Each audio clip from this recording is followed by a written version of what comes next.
Hey YouTube, welcome back to the channel. Today is a special video for you guys because not only do we have a new addition to our workshop, our working area for the cars, also we finally got our built 6.0 engine. And when I mean built, I'm talking everything from the heads all the way to the crank.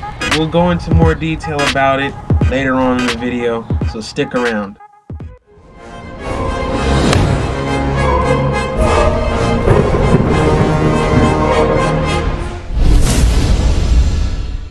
So like I said in the beginning of the video, we have our new workspace. It's a shed, but it doesn't look like one. It looks like a house, you know? Without the stuff that we put in already, we put in shelves and flooring. Shout out to the guys over there at Shed Depot.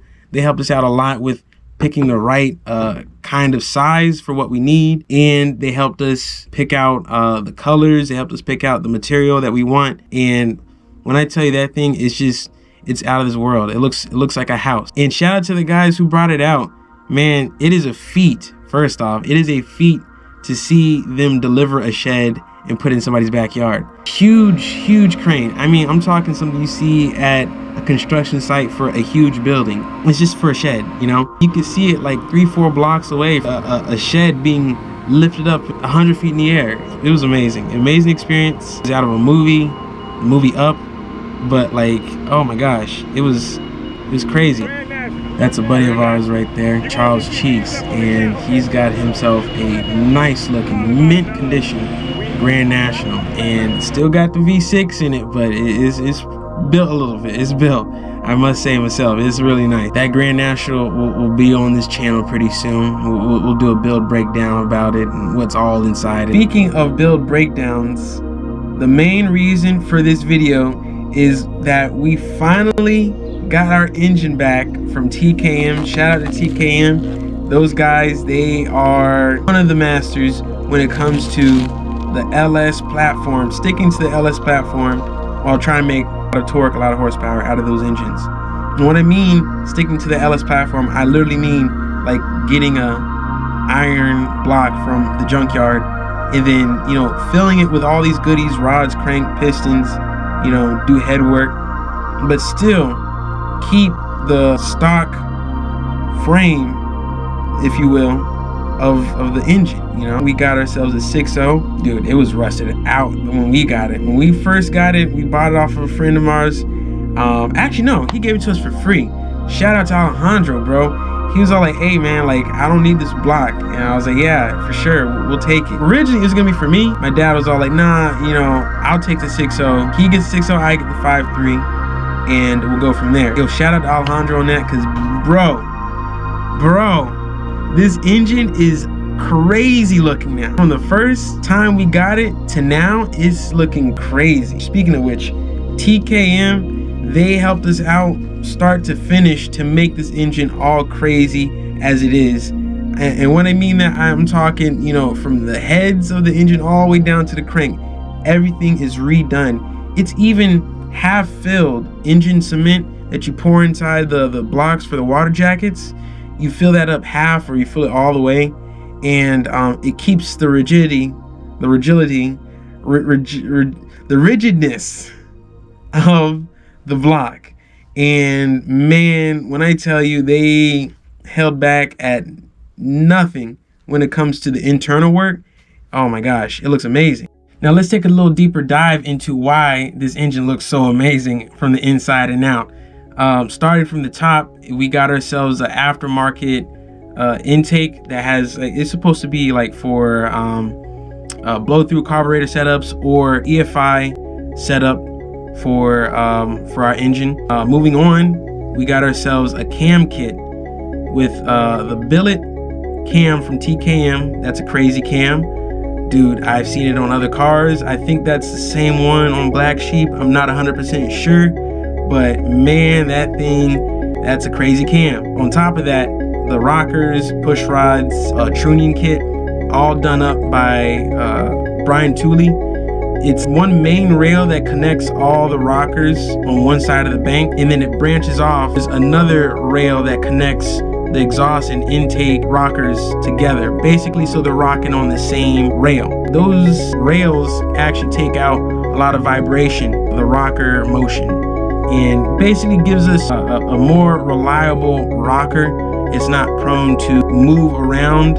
When it comes to high performance racing, it doesn't move around as much with this rocker setup from Tooley. And on top of that, it keeps reliability in the rockers. It's a great thing to have. I suggest anybody who's doing any type of high performance stuff to get that. Shout out to Tooley. Great product. I've seen it on other cars. I'm glad we put it on our engine, and I know it's going to take us to new heights when it comes to making some crazy passes out there. We're moving over to the pistons. We originally got diamond pistons that were supposed to fit the 6.0, stock 6.0. So like whatever the displacement is, 6.0 and change from GM. That was the same kind of piston that we got for our engine. But when we took our engine from the machine shop and then we were going to send it off to TKM, we found out that one of the cylinders were honed too much. They told us that, we're going to have to step up on the size of the piston. So, with that being said, our engine, it is a 6.0, but on paper, it's like 6.1 and change when you do all the math and you add up every cylinder displacement. Moving on, we got ourselves some crazy high-performance rods, boost line rods. When we first got them, they're kind of like a breakthrough rod. When we got them, it was like 2 years prior when they first hit the market. We were kind of like, it was something new. Not that many people were using it because, it's a new rod. We saw what all the other rods on the market, what they could do, the tensile strength, the performance out of each of those rods. And we saw that the boost line rods is the best choice. Hopefully we could make some serious power off those rods and not have to change them for a long time. Take a look at it right here. These things are just solid, very strong, very reliable from what we heard and what we've seen when we took a look at the rods. Moving on, going down to the crank. That crank is amazing crank, because not only is it built for some crazy high horsepower, I'm talking like 2,500, 2,400 horses, but also it's made so that it could slip through the oil whenever it's spinning. Whenever you have a regular crankshaft, it's kind of like squared off or whatnot. It's not really rounded off or tapered as much. That weighs down on the engine, believe it or not. The coefficiency of your crank, that a lot of people don't really think about it like that sometimes, but that is a main factor. And if you want to get every little bit of performance out of what you're trying to build, that thing looks amazing. Man, just take a look at these pictures. I mean, I want to get some more pictures. I'll post them up on my Instagram. Check it out, No Lift Jones. That's my my Instagram is the channel name, but without the 2.0. I'm gonna post some more pictures of that. Moving on, everything ARP studs, of course. Everything ARP studs and bolts. Bearings are redone. The heads reported a little bit, and on top of that, the top fuel hoops done for each cylinder. Top fuel hoops. If you don't know what a top fuel hoop is, first off, it's an amazing thing if you ever want to make some crazy power and not have to worry about, pushing the gasket. That thing is amazing. Came from quote unquote top fuel when they were doing it for their engines. People started to make it small applications, 5.3, 6.0s. Doing that, we could put more boost to the engine. We don't have to worry about, we're gonna push out the gasket at this much PSI. With that being said, I think that rounds out everything. This engine is a crazy package. Shout out to TKM. Shout out to Kevin. I know for a fact my dad was blowing up your phone, not only for information on how to, what parts that he's gonna need or whatnot, but also extra information where, what's the pros and cons of what he's doing and what we're doing with this engine.